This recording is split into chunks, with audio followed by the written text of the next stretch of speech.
দাদা, কি করছেন কি? ছাড়ুন, আমি আপনার ছোট ভাইয়ের বউ। আমার সাথে এসব করবেন না প্লিজ, আপনার পায়ে ধরছি। আরে ওই ছড়ি, কি বলছিস এসব তুই? তোকে তো আমার ছোট ভাইয়ের সাথে বিয়ে দেওয়া হয়েছে ঠিকই, কিন্তু তোর সাথে সংসার করব তো আমি।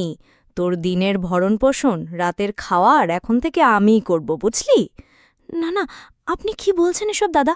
আপনার মাথা কি ঠিক আছে?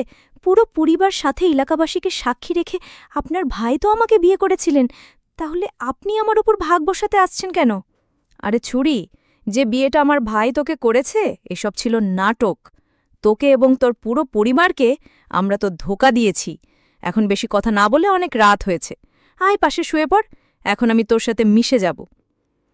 এই কথা যেমনি বলছিল আমার ভাসুর, ঠিক তখনই আমি দৌড়ে বাইরে পালিয়ে যেতে লাগলাম। কিন্তু কোনো কাজ হলো না। ভাসুরজি আমার হাত ধরে এক ঝটকায় টান দিয়ে তার কাছে নিয়ে গেল এবং কানের কাছে ফিসফিস করে বলল, আমার প্রিয় বউ, আমার ভাইয়ের কথা বাদ দে। ওর কথা না ভেবে চল, আমাকে খুশি রাখ। এতে তোর এবং তোর পুরো পরিবারের জন্য অনেক ভালো। বন্ধুরা, আমার স্বামী আমাকে বিয়ে করার পর আমার ভাসুর আমাকে তার স্ত্রী হিসেবে কেন পেতে চাইছিলে, পুরো ঘটনাটি শুনলে আপনাদের পায়ের তলার মাটি সরে যাবে। সুপ্রিয়ার শৈশব ছিল স্বপ্নময়। সে দেখত দিগন্ত বিস্তৃত ভবিষ্যতের ছবি, যেখানে সে একজন সফল শিক্ষাবিদ হিসেবে নিজের এবং পরিবারের মুখ উজ্জ্বল করছে। উচ্চ মাধ্যমিকের পাঠ চুকিয়ে সে যখন বিশ্ববিদ্যালয়ে ভর্তির প্রস্তুতি নিচ্ছিল, তখন থেকেই তার পরিবারে রাকেশের বিয়ের প্রস্তাব আসে। রাকেশের বাবা ছিলেন এলাকার প্রভাবশালী ব্যক্তি, আর তাদের বিপুল সম্পত্তির খ্যাতি ছিল সবার মুখে মুখে। সুপ্রিয়ার বাবা, যিনি সারা জীবন অভাবের সাথে সংগ্রাম করে গেছেন, তিনি এই সুযোগ হাতছাড়া করতে চাইলেন না। তিনি ভেবেছিলেন রাকেশের সাথে বিয়ে হলে সুপ্রিয়ার জীবন সুখ ও সমৃদ্ধিতে ভরে উঠবে, আর তাকে আর কোনোদিন আর্থিক কষ্ট দেখতে হবে না। সুপ্রিয়া প্রথমে রাজি না হলেও বাবা মায়ের স্বপ্ন এবং তাদের মুখের দিকে তাকিয়ে শেষ পর্যন্ত সে সম্মতি জানায়। তার একটাই শর্ত ছিল, সে যেন তার পড়াশুনো চালিয়ে যেতে পারে। রাকেশের পরিবার সানন্দে সেই শর্ত মেনে নেয়, আর সুপ্রিয়ার বাবা স্বস্তির নিঃশ্বাস ফেলেন। বিয়ে সম্পন্ন হওয়ার পর যখন সুপ্রিয়া নতুন জীবন শুরু করার স্বপ্নে বিভোর, ঠিক তখনই তার জীবনে নেমে আসে ঘোর অমানিসা। ফুলশয্যার রাতে যখন সে স্বামীর জন্য অপেক্ষা করছিল, রাকেশ একা নয়, তার সাথে প্রবেশ করে তার বড় ভাই রাহুল, সুপ্রিয়ার ভাসুর। তাদের চোখে ছিল এক বীভৎস লালসা। রাকেশ জানায়, আমরা দুজনেই তোমার স্বামী, এই রাত আমাদের তিনজনের। সুপ্রিয়ার পৃথিবী যেন এক মুহূর্তে থমকে যায়। সে স্তম্ভিত হয়ে যায়, তার শরীর হিম হয়ে আসে। যখন সে প্রতিবাদ করতে যায়, তারা দুজনে মিলে তাকে জোরপূর্বক বিছানায় বেঁধে ফেলে। সারা রাত ধরে চলে তার উপর পাশবিক অত্যাচার। শারীরিক যন্ত্রণা ছাপিয়ে তার আত্মায় গেঁথে যায় এক গভীর ক্ষত, যা কোনো দিন শোকানোর নয়। তার উচ্চশিক্ষার স্বপ্ন, একটি ভালোবাসাময় দাম্পত্য জীবনের আকাঙ্ক্ষা, সব কিছুই চূর্ণবিচূর্ণ হয়ে যায়। পরের দিন সকালে যখন সে চোখ খোলে, নিজেকে এক অচেনা নরকের বাসিন্দা মনে হয়। তার শরীর জুড়ে ব্যথা, মনে একরাশ ঘৃণা আর হতাশা। কিছুক্ষণের মধ্যেই সে জানতে পারে এক ভয়ঙ্কর সত্য, রাকেশ আগেই বিবাহিত ছিল। এই খবর সুপ্রিয়ার মনে যেন শেষ পেরিকটি ঠুকে দেয়। সে বুঝতে পারে তাকে মিথ্যে স্বপ্ন দেখিয়ে এই অন্ধকার গর্তে ঠেলে দেওয়া হয়েছে। বিয়ের পর শ্বশুরবাড়িতে সুপ্রিয়ার দিনগুলো কাটছিল এক অসহনীয় যন্ত্রণার মধ্যে। তার পড়াশোনা বন্ধ করে দেওয়া হয়, বইপত্র ছিনে ফেলা হয়। তার কণ্ঠ রোধ করার জন্য রাকেশ বারে বারে তার উপর চালাত শারীরিক ও মানসিক নির্যাতন। একবার যখন সে তার ছোট বোন অনমিকাকে ফোন করে তার অবস্থার কথা জানাতে চাইছিল, রাকেশ একটি গরম ইস্ত্রি দিয়ে তার পিঠে ছ্যাঁকা দেয়। সেই গভীর ক্ষত শুধু তার শরীরে নয়, তার মনেও এক দাগ ফেলে দেয়। বিয়ের তৃতীয় দিনেই একটি ঘটনা সুপ্রিয়ার মনে সন্দেহের বীজ বুনে দেয়। বাড়িতে পুলিশ আসে এবং তার ভাসুর রাহুলকে খুঁজতে থাকে। শাশুড়িমা তাকে মিথ্যে বলেন যে পুলিশ পাড়ার অন্য কাউকে খুঁজছে। সুপ্রিয়া সে কথা বিশ্বাস করলেও তার মন খুঁত করতে থাকে। এক সপ্তাহ পেরোতেই রাকেশের আসল রূপ বেরিয়ে আসে।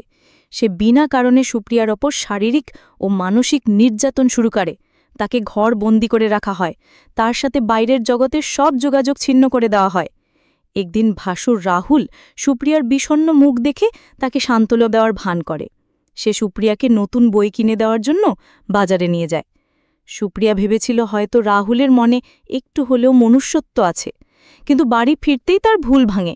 রাকেশ সুপ্রিয়ার চরিত্র নিয়ে নোংরা অপবাদ দেয় এবং মুসলিম মেয়েদের মতো পর্দা না করার জন্য তাকে তিরস্কার করে। যখন সুপ্রিয়া প্রতিবাদ করে, রাকেশ তার গলা টিপে ধরে এবং এক নিঃশ্বাসে 3 বার তালাক তালাক তালাক উচ্চারণ করে। সুপ্রিয়ার পৃথিবী আবার অন্ধকার হয়ে যায়। সে আর কোনো উপায় না দেখে বাবার বাড়ি ফিরে আসে।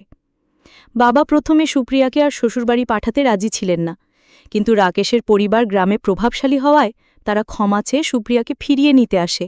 তাদের একটাই শর্ত ছিল, যেহেতু সুপ্রিয়ার তালাক হয়ে গেছে, তাই তাকে ভাসুর রাহুলের সাথে হালালা করতে হবে, যাতে সে আবার রাকেশের কাছে ফিরে আসতে পারে। সুপ্রিয়া এই প্রস্তাবে রাজি হয়ে যায়। সে রাহুলকে দাদার চোখে দেখত, তার সাথে এমন সম্পর্ক কল্পনাও করতে পারত না, কিন্তু ছোট বোন অনমিকার ভবিষ্যতের কথা ভেবে পরিবারের সম্মান রক্ষার অর্থে সেই নরকের প্রস্তাবে রাজি হয়ে যায়। তার মনে ক্ষীণ আশা ছিল, হয়তো সেই নরক থেকে সে মুক্তি পাবে, হয়তো অনমিকা সুখে থাকবে।